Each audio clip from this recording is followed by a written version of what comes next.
I'm Jesse Mackey, CIO of 4Thought Financial Group, and this is 4Thought's Market Perspective as of October 26, 2021.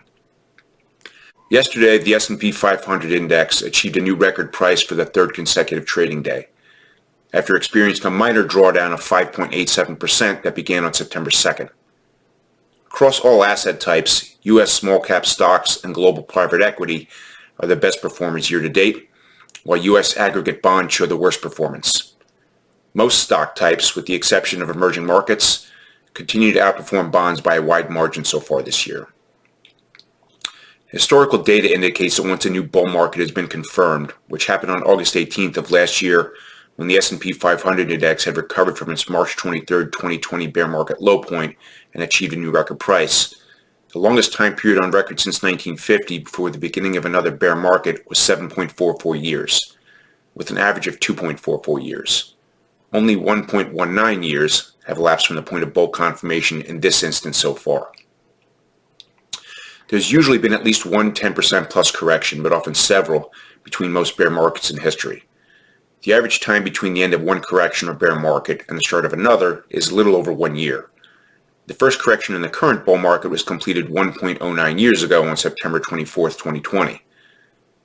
We like to refer to the combination of a correction and its corresponding recovery, which was registered on November 9th of last year, as a wolf market. Our data set also tells us that about 55% of wolf markets like the last one we experienced have been followed by a period that exhibits trailing one-year returns of 30% or greater without a 10% plus correction, something we refer to as an eagle market. The first eagle market subset of the current bull market was quantitatively confirmed on March 1st and was reconfirmed again as of the close of business yesterday. Once an eagle market like the current one has been indicated, it continues for an average of an additional 5.35 months. This instance has continued for 7.97 months so far, which puts it above the average duration. Eagles may be followed by any of the other three market types, including a flattening of growth rates to return to a standard bull market or an immediate reversion into a wolf or bear market. Given that stocks may still be relatively early in the traditionally defined bull portion of the market cycle by historical standards, an immediate bear market, although certainly possible, appears the least likely of the various scenarios, while a 10% plus correction is becoming increasingly likely in the short to intermediate term. Based on analysis of the complete historical market type data set using our multi-method adaptive algorithmic process, we're now allowing overweight allocations to opportunistic investing, neutral allocations to strategic asset allocation and liability-driven investing, and underweights to selective concentrated investing. From a probabilistic analysis perspective, valuations tell a story that's somewhat negative for stocks and more favorable for the bond markets. On this basis, most stock types range from slightly to moderately overvalued.